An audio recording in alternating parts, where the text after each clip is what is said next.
Pero vamos a hablar con la doctora en Ciencias Sociales e investigadora de CONICET en el Centro de Investigaciones y Estudios sobre la Cultura y la Sociedad, Sol Minoldo, sobre este tema, si será conveniente usar barbijo después de la pandemia, porque hay otros países que lo utilizaban anteriormente a la pandemia y otros que están saliendo o que tienen un gran porcentaje de personas con 2 dosis que todavía en ciertos sectores lo siguen utilizando. Sol, buenas tardes. Sebastián Shapiro la saluda aquí en Duplex, en L2 de Bahía Blanca. ¿Cómo le va? ¿Qué tal? ¿Todo bien? Todo bien. Bueno, ¿cuántos barbijos tiene Sol? Muchísimos, porque desde hace un tiempo, cuando dejó de haber un problema de stock, me pareció muy importante empezar a usar lo que es el barbijo quirúrgico, el descartable, además de a veces usar como refuerzo el de CONICET en situaciones de mucho riesgo, como ir a una sala de espera de un centro de salud, que lamentablemente son situaciones de mucha exposición. Así que acá barbijos en casa seguro no faltan.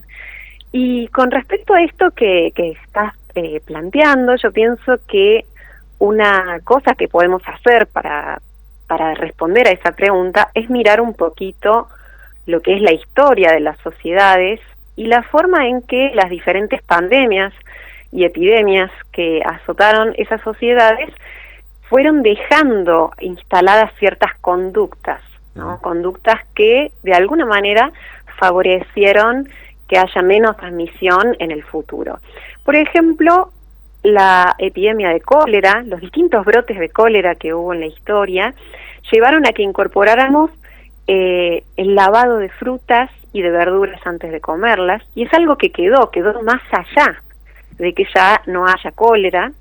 El tema de otras pandemias, por ejemplo, nos llevaron a incorporar el tema del lavado de manos, el tema de la desinfección de los espacios, de las superficies, todas prácticas que ayudaron mucho a reducir la transmisión de diferentes enfermedades, no solamente aquella por la cual se instaló la práctica, sino muchas más.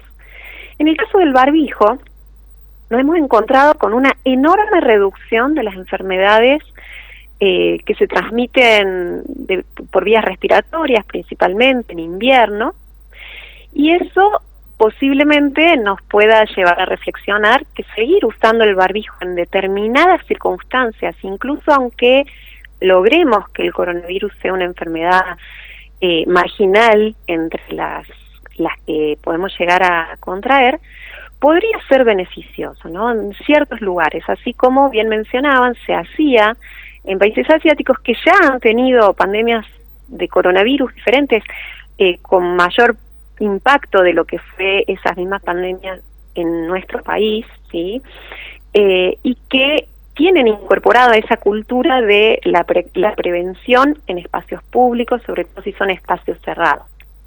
Acá en Argentina, antes de la pandemia de coronavirus, si alguien te veía con un barbijo puesto, pensaba o que te habían hecho un trasplante o que estabas con una quimioterapia. Y si sabían que no era por una de esas dos razones, te miraban como a un loco paranoico. La verdad es que sería muy positivo que incorporemos una aceptación de esa práctica como una forma de cuidado.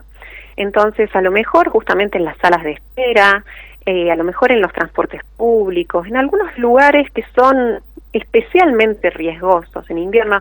Yo siempre pienso en cómo antes alguien tosía en un espacio cerrado y nadie se reaccionaba con la paranoia que hoy lo miraría a toda la gente que esté a su alrededor, ¿no?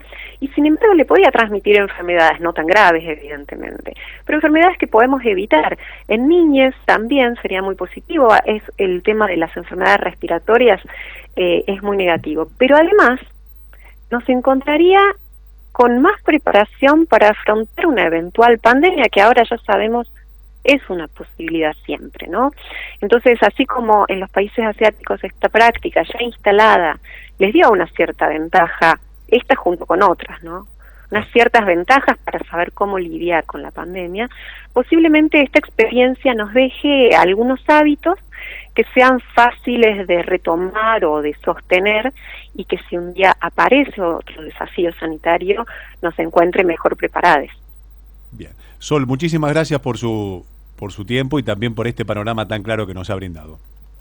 No, por favor, hasta luego. Adiós, hasta luego. Sol Minoldo es doctora en Ciencias Sociales, hablando sobre el futuro uso del barbijo luego de que esté controlada la pandemia, sí o no.